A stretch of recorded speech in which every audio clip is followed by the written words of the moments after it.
Good morning, my dear students. Welcome to our new class. In the previous class, we studied about variables. We started Python and we studied about variables.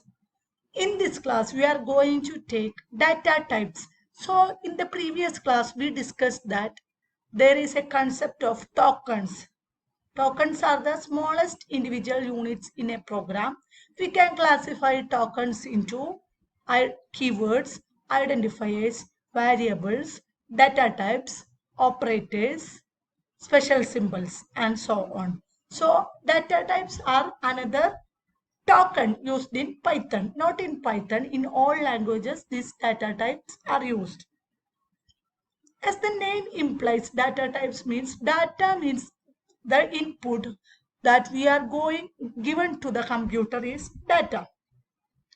This data may be of different forms like integer, character, or string, like that. For example, 5 is a data which is known as int. 5.5 is a data which is known as float. Hello is a data which is string. A is a data which is character. So there are different types of data types are there.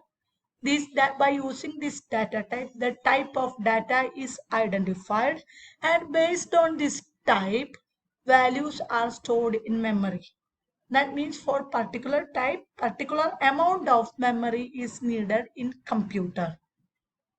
So we can discuss data types in detail. So by using these data types in computer, data are stored and corresponding amount of memory is reserved for that data. So in the data types of Python, there are mainly deals with 5, not 5, actually it's 4. Anyway, in this book, it's specified as 5. First one is numbers. As the name implies, numbers means numbers we are using, whether it is 0, 1, 2, 3, and so on. And next is sequences. Sequences means sequence of data means a continuation will be there for the data. So data stored in a continuous manner. That is sequences. Next is set. Like in our mathematics, we are using sets like that. In Python also, sets. And there is mappings. Mappings means dictionaries are the example for mappings. Let us discuss this concept in your next chapters. That means list is a chapter you have to study. Tuple is another chapter. Dictionary is another chapter. So we have to study in detail in next chapters. This is the introduction class, and just we have an idea. We want to know an idea about this concept. That's only the purpose of this chapter. So in next chapters we will study what a string is, what a list is, and details what are the operations performed, and how can we manipulate a string, how can we traverse a string. There are many options are there. For each data type there will be a chapter we have to study. I think chapter 4 is list, like that we have to study. So let's start with our numbers. First data type is number. Number, as the name implies, number will store numerical values only. That means numbers only. These numbers are classified into three types.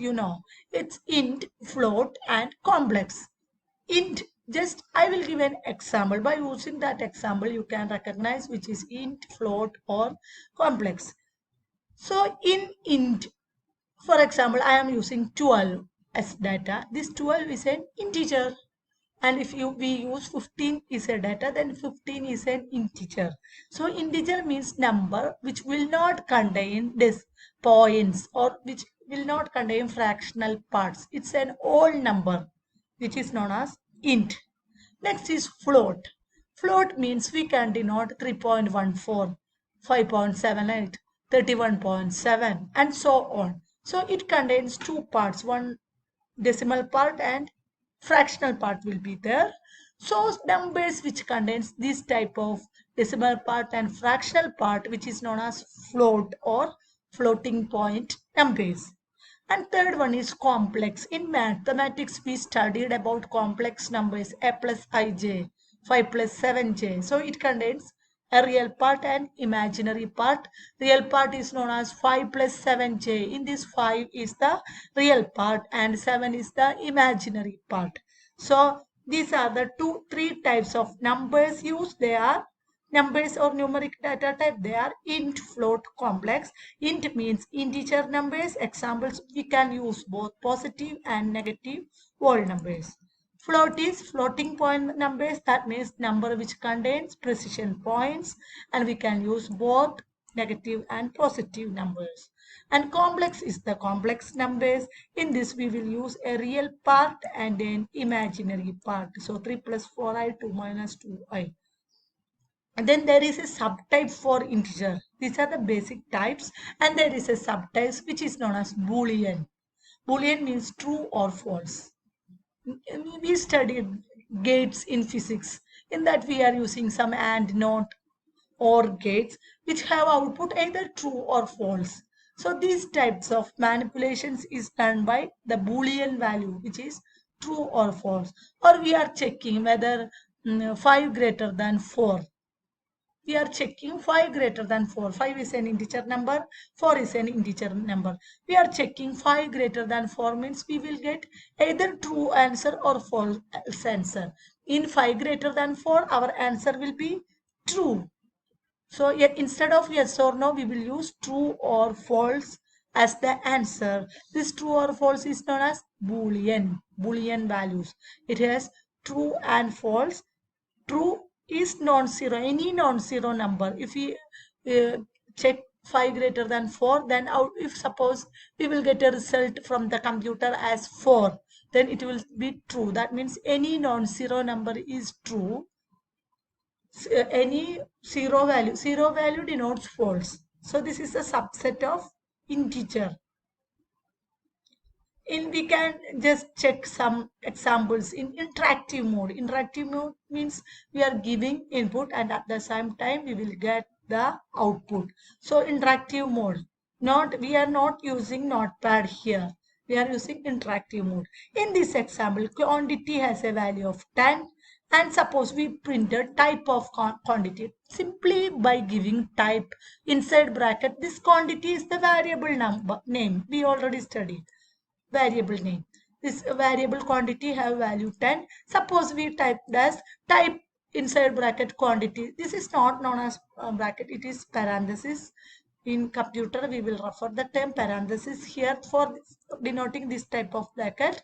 Then type of quantity means its data type will be returned. It is 10. 10 means it is an integer, so output will be in. This is the output. Since it is the interactive mode, the output is displayed at the same time when it is printed. So this is the output. The output will be int. So this is an example for finding data type. We can find data type of any data by using this method. Any data. If suppose our value is s equal to hello, then we can type of s will give a result as string, because hello means it contains group of characters.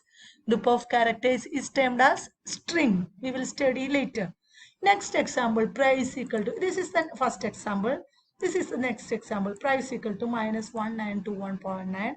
Type of price. What will be the answer? It will be float because it contains some floating point. So by using this type method, we can access or we can know the data type. So we can use we can use integer, float, boolean, etc. for holding single value. Suppose we want to store multiple values. For example, names of the month October. Suppose it is October, then it contains many characters OCTOBER. Months in a, then we have, if you want to store date of birth 29/5/1920, like that, then we will use another data type which is known as string. For this, in this we will use string, or we can use list, tuples, mapping data types, etc. So for denoting single element we will use in number types.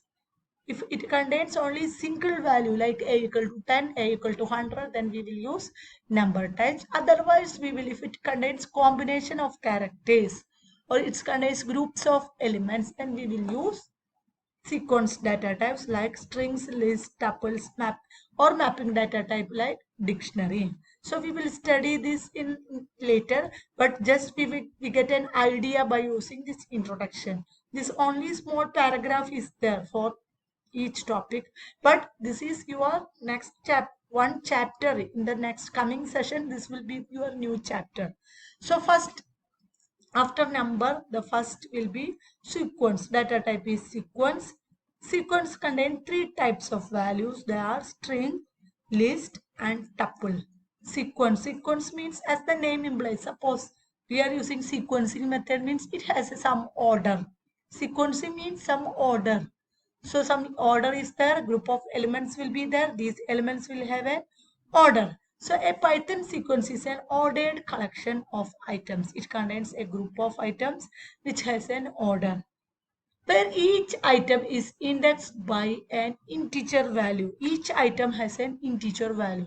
It contains two. So in a sequence, for an element there will be a item and a corresponding index.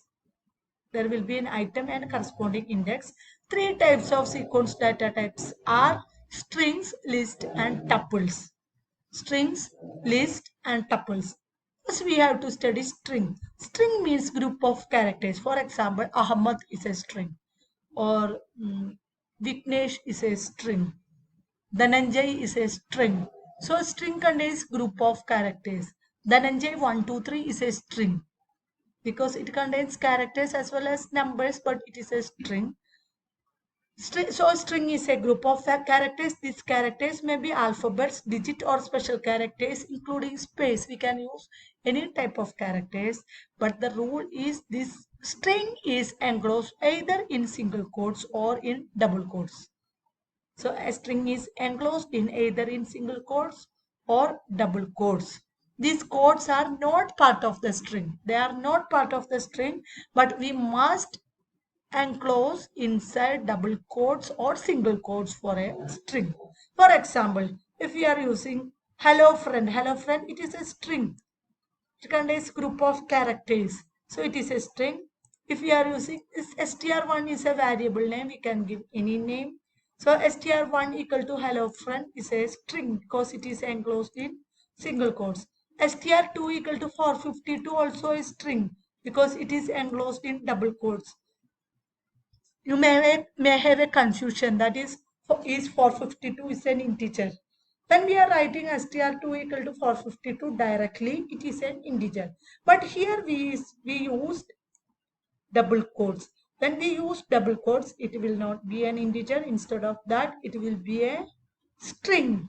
So don't forget it. If we are using double quotes, then inside that, whether it is a string, character, or special symbols, not a problem. It will be treated as a string. So string is a group of characters. We can use string by using single quotes or double quotes. We cannot perform numerical operations on string because numerical operations are performed on numbers. When we are enclosing this 452 inside double quotes, it becomes string, not number. So we cannot do numerical operators here. So str2 is a string. In this indexing also possible, we can discuss in next chapters. Next is list. Like string, we can use list. List is elements separated by commas. So like our matrix, we are using matrix like that. This is one dimensional matrix. So these elements, five, we can use any types of elements. So here integer, float, string, then again string and integer elements are there. These elements are enclosed in square brackets, and these elements are accessed by position of list, and the list contains group of elements. Sometimes it may be same data type or sometimes it may be different data types. So this is a list.